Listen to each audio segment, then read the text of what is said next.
Welcome back students. हम पढ़ेंगे BSc BEd first subject zoology में नॉन कोडेड और आपका टॉपिक रहेगा हिरुडिनेरिया। हिरुडिनेरिया की संरचना के बारे में हमने कल की क्लास में अध्ययन किया था। आज की क्लास को आगे बढ़ाते हुए हिरुडिनेरिया के जीवन में क्या क्या कुछ पाया जाता है उसके बारे में मैं अध्ययन करेंगे। आज जो हम पढ़ने वाले हैं वो हिरुडिनेरिया की जो सबसे शरीर के बाहर होती है बॉडी वाल देह भित्ति, उसका अध्ययन करने वाले हैं। देखिए स्टूडेंट्स, हिरुडिनेरिया एक एनिलिडा संघ का प्राणी है। हिरुडिनेरिया भारतीय पशु जो एक परजीवी या रक्तग्राही प्राणी होता है। इसके शरीर पर पाए जाने वाली जो देह भित्ति होती है वो बहुत से भागों के अंदर बटी हुई पाई जाती है। इसकी देह भित्ति में मुख्यतः 5 प्रकार की संरचना पाई जाती है और ये 5 प्रकार की संरचना कौन कौन सी हो सकती है इसके बारे में मैं बात करेंगे। सबसे बाहर ये जो संरचना दिखाई देती है, ये वाली जो स्ट्रक्चर है, ये सबसे बाहर एक अकोशिकीय कठोर परत है और कैसी है, लचीली परत होती है। एक कोशिकीय कठोर और लचीली परत होती है। तो देखो, इसमें किसी भी प्रकार की कोशिकाएं नहीं होती है। इसी क्या कहा जाता है, क्यूटिकल कहा जाता है। और ये जो क्यूटिकल होती है ये जोंक के लिए सुरक्षात्मक आवरण बनाती है। क्यूटिकल क्या करती है, जोंक के लिए सुरक्षात्मक आवरण बनाती है। और ये क्यूटिकल जो होती है समय समय पर उतरती रहती है, नई क्यूटिकल बनती रहती है।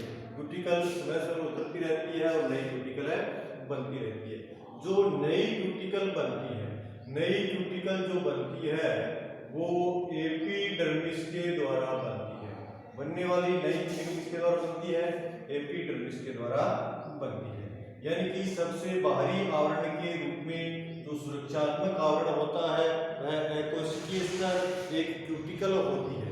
और क्यूटिकल के नीचे क्या पाया जाता है, क्यूटिकल के नीचे एक दूसरा आवरण भी पाया जाता है।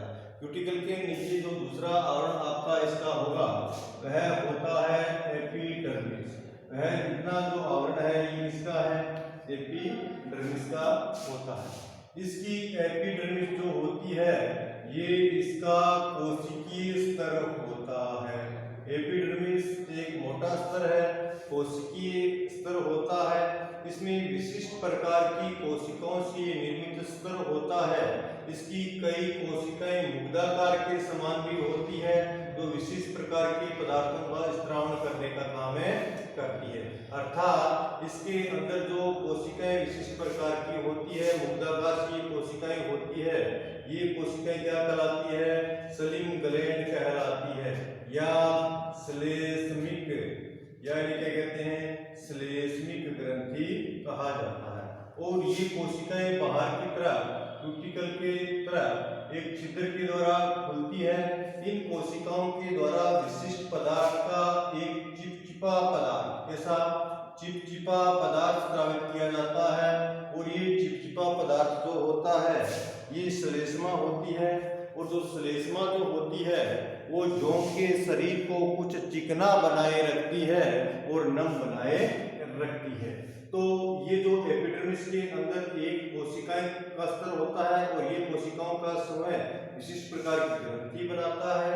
इसी ग्रंथि को क्या बोलते हैं, श्लेष्मिक ग्रंथि के नाम से जाना जाता है। अब जो इसकी एपिडर्मिस होती है, एपिडर्मिस में बहुत सी और कोशिकाएं पाई जाती है। और ये कोशिकाएं कौन कौन सी होती है, देखिए हमें पता है कि जोंक जो है, जोंक एक रक्तग्राही प्राणी होता है।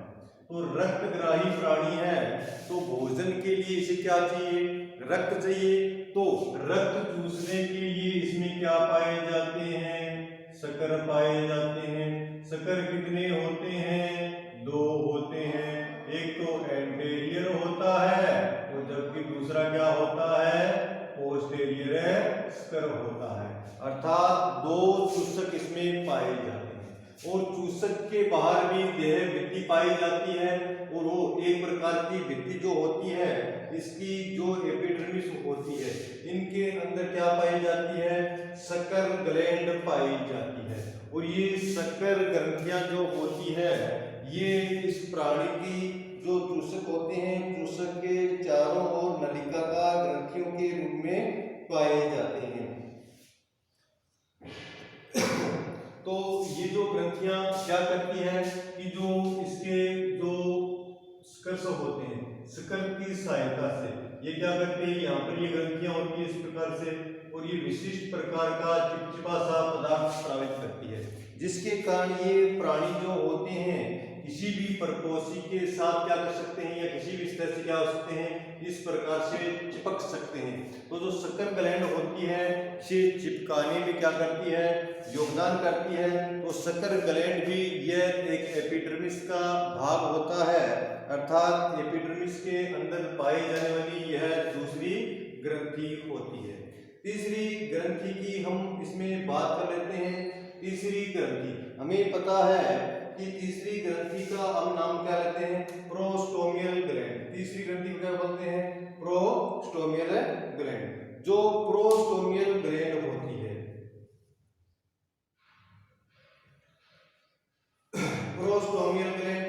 प्रोस्टोमियल ग्लैंड जो होती है हमें पता है कि जो एनिलिडा संघ के प्राणी है एनिलिडा फाइलम के जो प्राणी होते हैं इनमें एक जो जन्म काल के समय 9वां 10वां और 11वें खंड के अंदर विशिष्ट प्रकार की एक संरचना पाई जाती है क्लाइटेलम और क्लाइटेलम से एक अस्थायी संरचना बनती है कोक्यून। क्या बनती है? कोक्यून। तो क्लाइटेलम क्षेत्र में जो कोक्यून बनता है कोक्यून क्या होता है? कोक्यून में आपको बता दो कोक्यून एक इस प्रकार से संरचना में होता है। ये माना कि जोंक है जोंक के ऊपर क्या बन गया है? कोक्यून बन गया है और ये कोक्यून धीरे धीरे शरीर से बाहर निकल जाएगा और इसके आगे का छिद्र होता है इसको क्या कर दिया जाता है? बंद कर दिया जाता है और इसके अंदर क्या होते हैं? निषेचित अंडे होते हैं और फिर जैसे ही पीछे का सिरा कोकून से निकलता है तो इसके छिद्र को भी प्लग द्वारा बंद कर दिया जाता है। तो कोकून के जो दोनों छिद्र होते हैं सिरों पर स्थित दोनों छिद्र होते हैं तो इस प्रकार से ये बना हुआ कोकून है इस प्रकार से यानी कि इस प्रकार से कोकून बन जाएगा। इसके दोनों सिरों के जो छिद्र होते हैं इन छिद्रों को क्या कर दिया जाता है? सील्ड कर दिया जाता है बंद कर दिया जाता है और इन छिद्रों को जो बंद करने का कार्य होता है ये विशिष्ट प्रकार की ग्रंथि के द्वारा स्रावित पदार्थ के कारण होता है और यह ग्रंथि भी इस जोंक की बॉडी वॉल में पाई जाती है और इसी ग्रंथि को हम प्रोस्टोमियल ग्रंथ कहा जाता है। क्या कहते हैं इसे? प्रोस्टोमियल ग्लैंड के नाम से जानते हैं। इस ग्रंथि को किस नाम से जानते हैं? प्रोस्टोमियल ग्लैंड के नाम से जानते हैं। ठीक है। तो ये प्रोस्टोमियल ग्लैंड क्या करती है कि कोकून जो होता है कोकून के तरफ दोनों जो छिद्र होते हैं दोनों छिद्र के दोनों ओर प्लग लगाने का यानी कि बंद करने का काम करती है। इसके अलावा इसके एपिडर्मिस में विशिष्ट प्रकार की एक ग्लैंड और पाई जाती है उसे क्लाइटेलर ग्लैंड कहा जाता है। क्या कहा जाता है? क्लाइटेलर ग्लैंड कहा जाता है। हमें पता है कि जो जोंक है जोंक के 9वें 10वें और 11वें जो सेगमेंट है या खंड है इन खंडों में क्या बनती है? कोक्यून बनती है कोक्यून बनती है। तो कोक्यून का जो निर्माण किया जाता है कोक्यून निर्माण करने के लिए क्लाइटेलम क्षेत्र की जो बॉडी वॉल होती है उसकी एपिडर्मिस में एक विशिष्ट प्रकार की ग्रंथि पाई जाती है। इसी ग्रंथि को हम क्या बोलते हैं? क्लाइटेलर ग्लैंड कहा जाता है।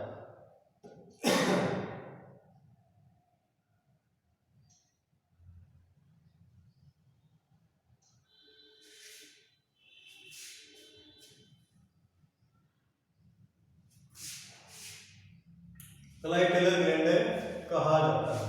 क्लाइटेलर जो ग्लैंड होती है, क्लाइटेलर ग्लैंड जो होती है ये दो प्रकार के पदार्थों का क्या करती है, स्रावण करती है। दो प्रकार के पदार्थ क्या होंगे, एक तो काइटोजीनी पदार्थ होगा और दूसरा क्या होगा, एल्यूमीन जैसा पदार्थ होगा या एल्यूमीन पदार्थ होगा। अब देखो ये जो काइटोजीन जो पदार्थ होता है ये फॉर्मेशन करता है यानी कि निर्माण करता है। किसका निर्माण करता है, यह कोकून का निर्माण करता है। किसका निर्माण करता है, कोकून का निर्माण करता है। और इस कोकून के अंदर, इस कोकून के अंदर विशिष्ट प्रकार का क्या भरा रहता है, एक फ्लूइड भरा रहता है। और ये फ्लूइड क्या होता है, एल्यूमीन होता है। तो एल्यूमीन प्रकार की जो ग्रंथियां होती है ये क्या करेगी, ये जो एल्यूमीन स्रावित करेगी और कोकून को एल्यूमीन से क्या कर देगी, भर देगी, ताकि अंडे को क्या मिल सके, पोषण मिल सके। तो इस प्रकार से ये क्लाइटेलर ग्लैंड होती है। तो जो जोंक होती है, जोंक के सबसे बाहरी क्यूटिकल के नीचे क्या पाया जाता है, एपिडर्मिस में ये 4 प्रकार की ग्रंथियां क्या रहती है, 4 प्रकार की ग्रंथियां क्या रहती है, इसमें प्रेजेंट रहती है। अब हम बात कर लेते हैं कि इसके नीचे एपिडर्मिस के नीचे ये जो परत पाई जाती है, ये जो भाग पाया जाता है, ये परत किसकी है, ये जो परत होती है ये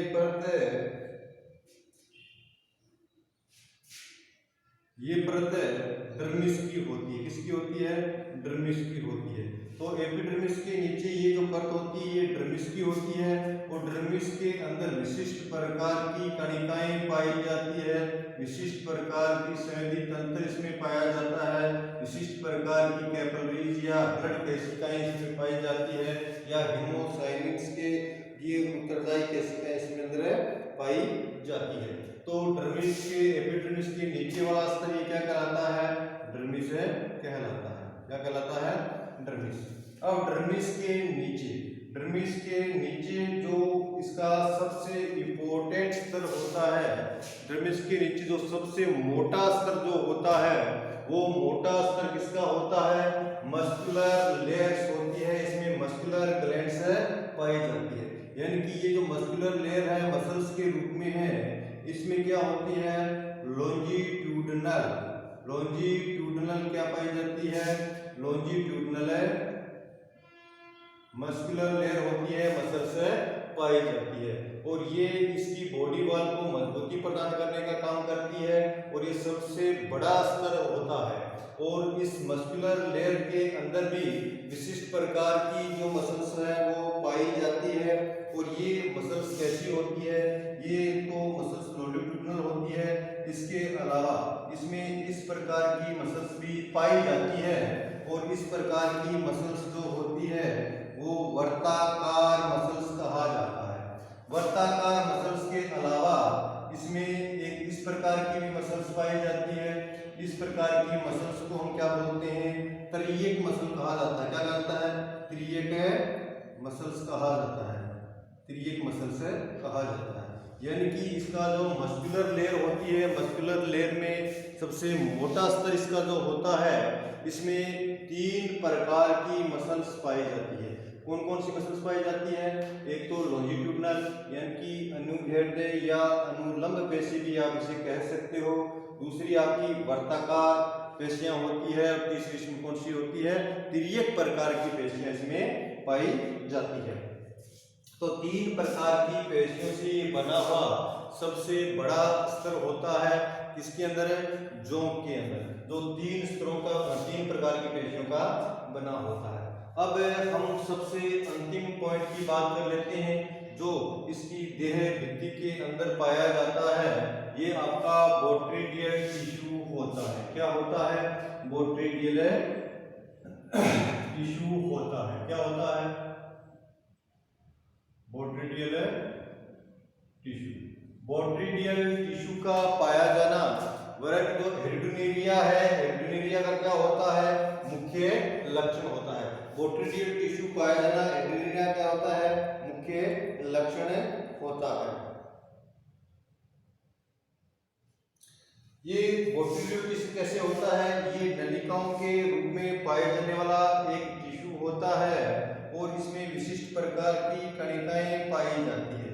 ये बोट्रेटियल टिश्यू क्या है, विशिष्ट प्रकार की कणिकाएं पाई जाती है। और बोट्रेटियल टिश्यू के नीचे क्या पाई जाती है, आहार नाल पाई जाती है। इसलिए जो बोट्रेटियल टिश्यू जो होते हैं ये सामान्यतः आहार नाल से या अन्य भागों से प्राप्त जो अपशिष्ट पदार्थ होते हैं उनको ग्रहण करते हैं और उनका क्या करते हैं, स्त्रावण करने का कार्य करते हैं, उत्सर्जन करने का कार्य करते हैं। अर्थात जो बोट्रेटियल टिश्यू जो होते हैं वो उत्सर्जन में सहायक होते हैं।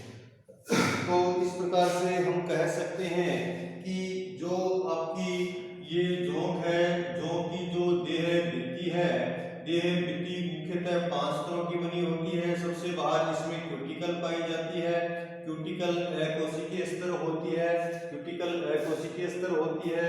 इसमें किसी प्रकार की कोशिकाएं नहीं पाई जाती है और क्यूटिकल के अंदर कोशिकीय स्तर होने के कारण ये सबसे बाहर मजबूती के रूप में पाया जाने वाला स्तर होता है जो समय समय पर इसे जोंक उतारती रहती है। इसके नीचे का जो स्तर होता है एपिडर्मिस स्तर होता है। एपिडर्मिस स्तर में विशिष्ट प्रकार की ग्रंथियां पाई जाती है। एपिडर्मिस स्तर में विशिष्ट प्रकार की ग्रंथियां पाई जाती है और उसके नीचे एपिडर्मिस स्तर के नीचे क्या पाया जाता है, एपिडर्मिस स्तर के नीचे डर्मिस स्तर पाया जाता है।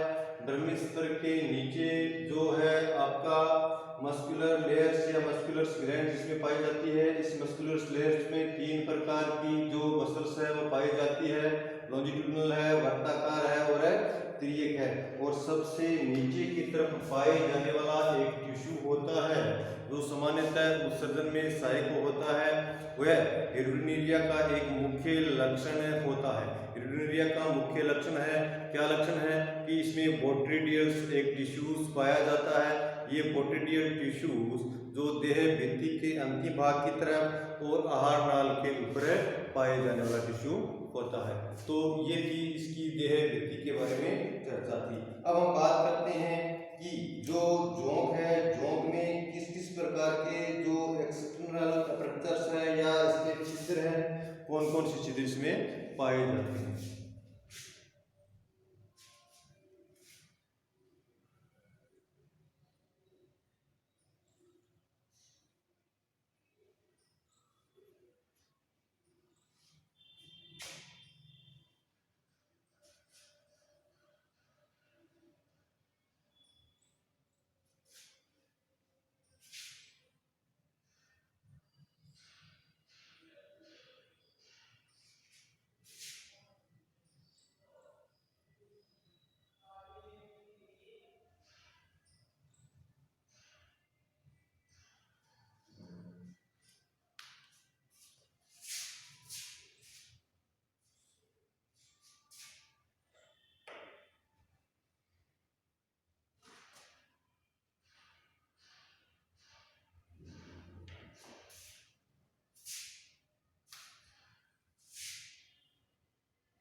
External apparatus in the यूरिनेरिया।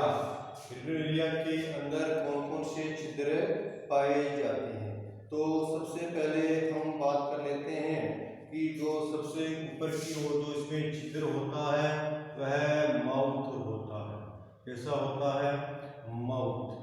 Mouth सबसे बाहर के और ऊपर की तरफ पाए जाने वाला एक प्याले के आकार का छिद्र होता है और ये जो माउथ है, ये माउथ एक विशिष्ट प्रकार के कोष्ठक में खुलता है, इसे प्री ओरल चैम्बर,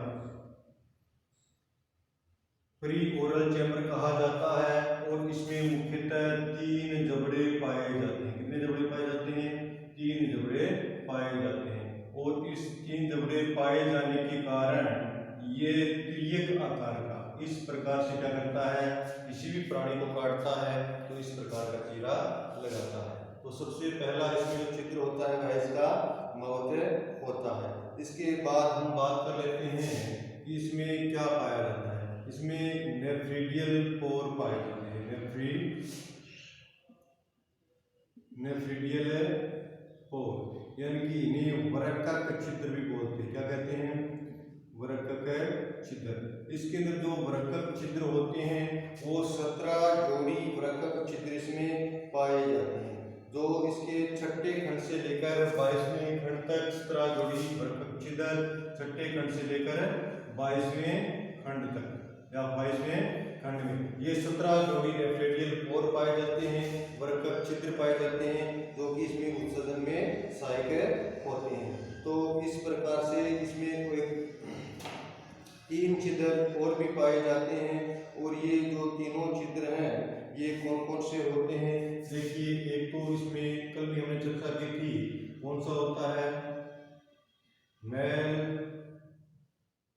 रिप्रोडक्टिव पोर, मेल रिप्रोडक्टिव पोर, नर जनन छिद्र। नर जनन छिद्र इसके 10वें खंड में पाया जाता है, 10वें खंड में पाया जाता है। और एक नेक्स्ट और छिद्र होता है, वह क्या होता है? Female reproductive pore. और जो फीमेल रिप्रोडक्टिव पोर जो होता है वह इसके 11वें खंड में पाए जाने वाला एक छिद्र पोर होता है। ठीक है, तो ये नर जनन छिद्र 10वें खंड में और मादा जनन छिद्र इसके 11वें खंड में पाया जाता है। और सबसे अंतिम एक अंतिम खंड होता है, अंतिम छिद्र जो होता है वह इसकी एनएस होती है और एनएस इसके 26वें खंड में पाई जाती है। यानी कि जोंक का जो अंतिम खंड होते हैं 26वें खंड के बाद ये 27, 28, 29, 30, 31, 32, 33 खंड तक क्या होते हैं? इसमें चूसक होता है, जबकि यहाँ पे इसमें ये जो खंड होता है इसमें क्या पाई जाती है? एनएस पाई जाती है। अर्थात ये खंड कौन सा हो गया? 26वां खंड। तो जोंक के अंदर जो 26वां जो खंड होता है इसमें क्या पाई जाती है? एनएस पाई जाती है। इस प्रकार से इसमें 5 प्रकार के छिद्र, माउथ, नेफ्रिडिया, 17 जोड़ी, male reproductive system, male reproductive pore और फीमेल रिप्रोडक्टिव पोर पाया जाता है और एक एनएस का छिद्र पाया जाता है। तो टोटल इसमें 5 प्रकार के छिद्र पाए जाते हैं। तो ये जोंक के संबंधित कुछ देह और इसमें पाए जाने वाले पोर से संबंधित था। हम नेक्स्ट क्लास में जोंक के बारे में और अधिक चर्चा करेंगे। जोंक के अंदर पाए जाने वाला गमन की बात करें कि जोंक किस प्रकार से गमन करती है, जोंक में पाचन तंत्र कैसा होता है, जोंक में रिप्रोडक्टिव सिस्टम किस प्रकार से होता है, इन सभी बातों की हम चर्चाएं आगे क्लास में करेंगे।